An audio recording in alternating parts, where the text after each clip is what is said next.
Assalamualaikum warahmatullahi wabarakatuh. Alhamdulillah Rabbil alamin wassalatu wassalamu ala rasulillahi ajmain. Allahumma shalli ala Muhammad wa ala ali Muhammad. Rabbi shrah li sadri wa yassir li amri wa hlul 'uqdatam min lisani yafqahu qawli. Rabbi zidni ilma warzuqni fahma. Amin.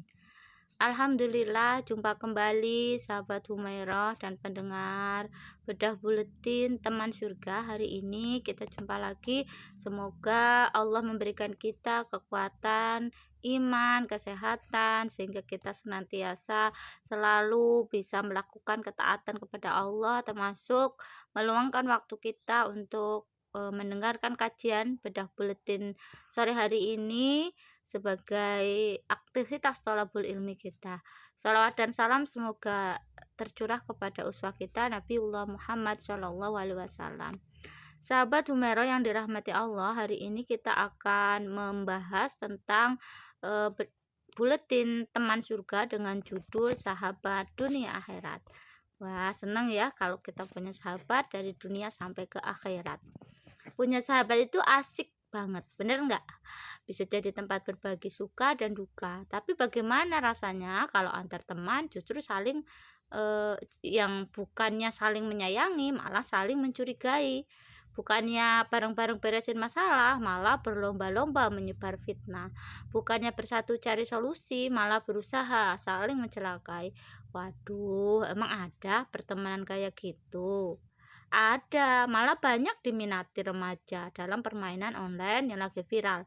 Bayangin aja, game yang awalnya nongol tahun 2008 ini mencatat peningkatan unduhan hingga 661%. Wow, atau setara dengan 18,4 juta per 20 Agustus 2020.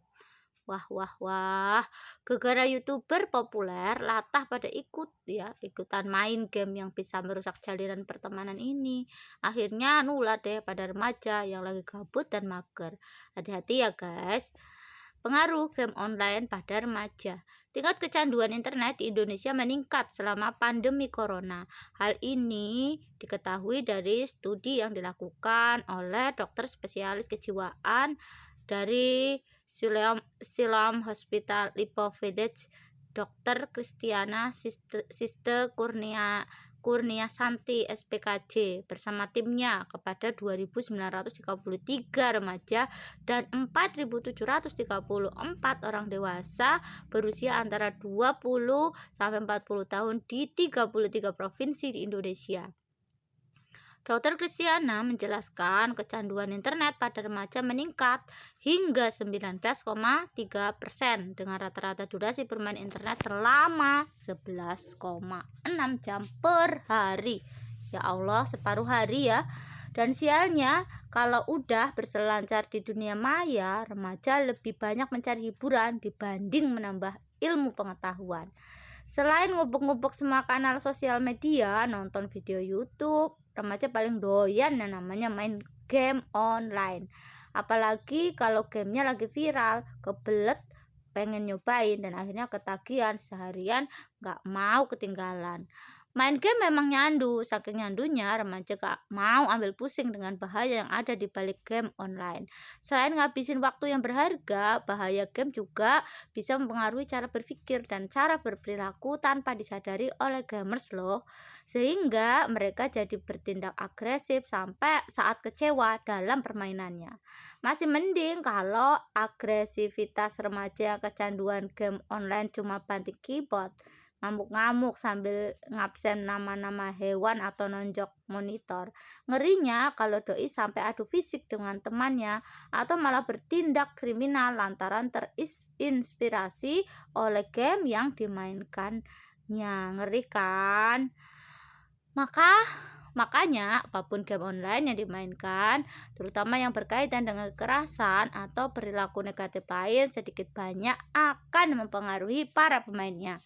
Kebayang kalau remaja pada nyandu game Cerumetes dan Impastor bisa merusak persahabatan mereka dengan teman sebayanya. Jangan sampai deh, tahu nggak gamenya ya? Crewmates. sama investor. Nah, ini mungkin perempuan kurang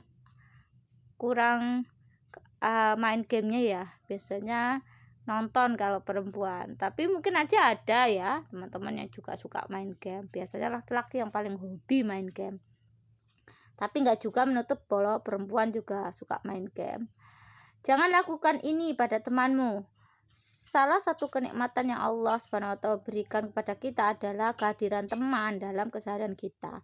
Sayangnya, terkadang kita ngerasa saking deket dengan teman, jadi bisa ngapain aja biar jalinan persahabatan seru. Padahal bisa jadi keseruan itu malah bisa merusak arti persahabatan di hadapan Allah Subhanahu wa Ta'ala.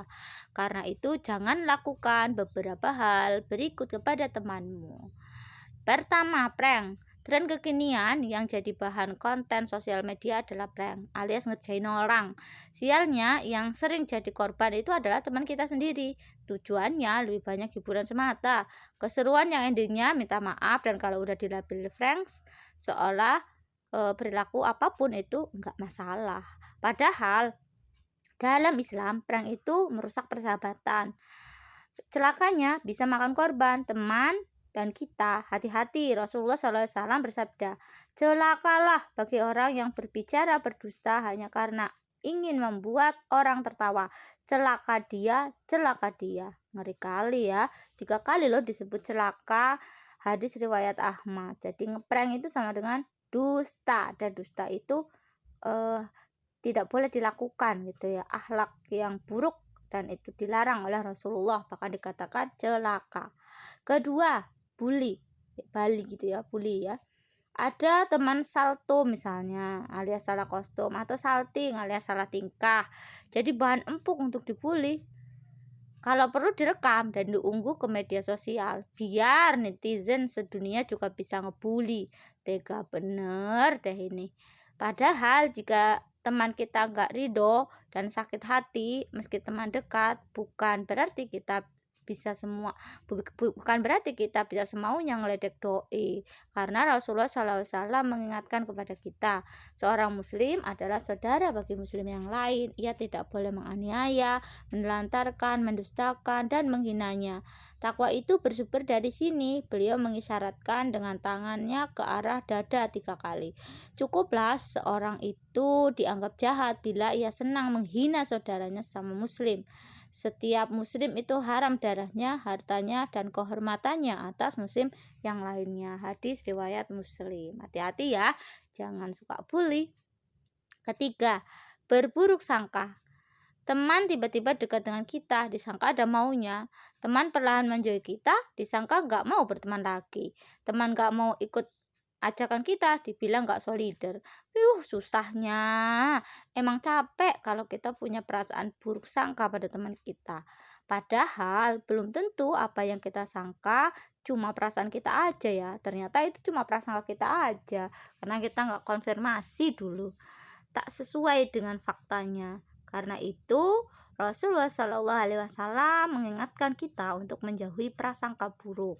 Jauhilah persangkaan, karena sesungguhnya persangkaan itu berita yang paling dusta. Dan janganlah kamu melakukan tahassus, tajassus, saling hasad, saling membelakangi, dan saling benci. Jadilah kalian bersaudara, wahai para hamba Allah. Hadis riwayat Bukhari. Yahya bin Abi Katsir meriwayatkan bahwa tajassus itu artinya mencari aib seseorang, sedangkan tahassus itu artinya mendengar obrolan suatu kaum. Ada yang mengatakan tajassus itu artinya mencari-cari perkara yang batin, dan biasanya bahwa tajassus itu digunakan untuk mencari-cari keburukan.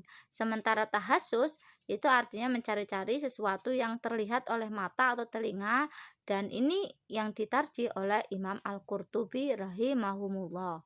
Keempat, mendiamkan lebih dari 3 hari. Marah pada teman, wajar. Ngambek gak mau ketemuan, biar teman tahu kita lagi bete sama doi, boleh aja. Tapi jangan kebablasan ya, cukup 3 hari aja.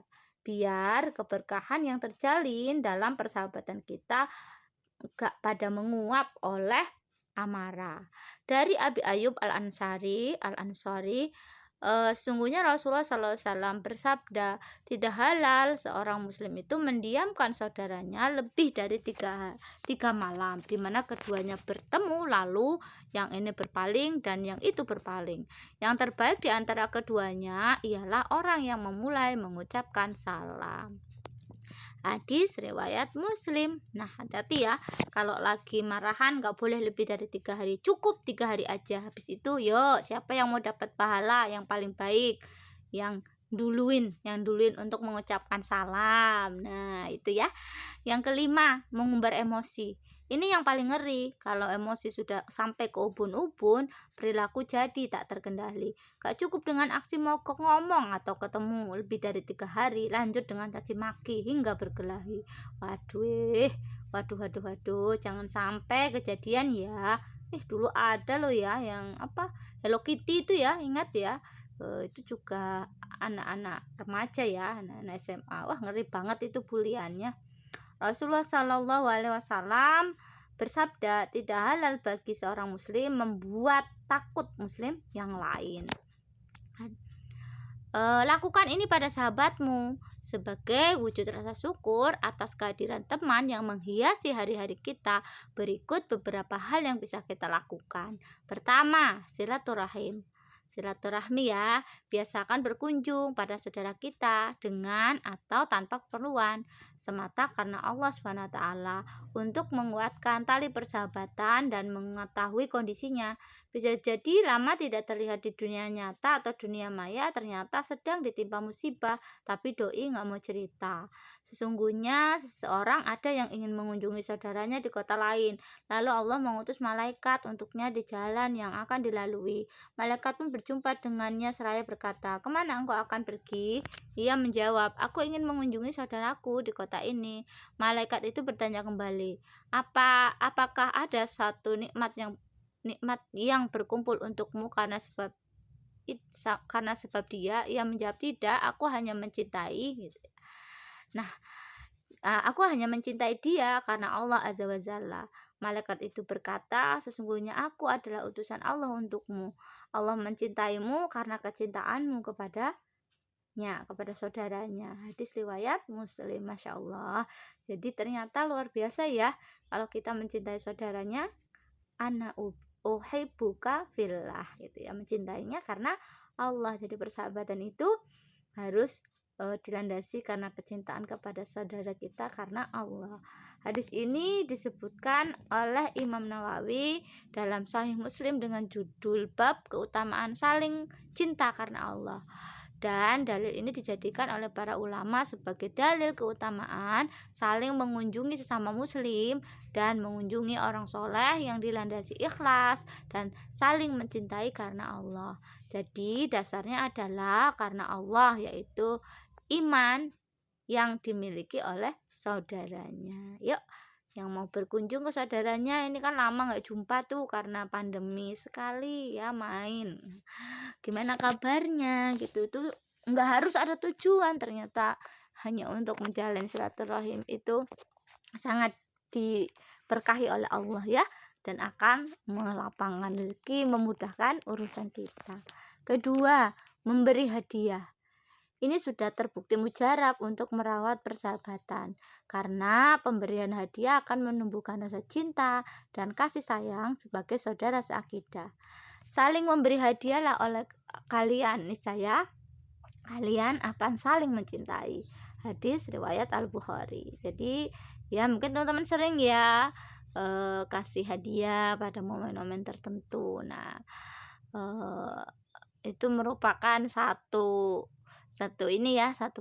sunnah Rasul gitu ya, untuk menumbuhkan rasa kasih sayang antara sesama muslim.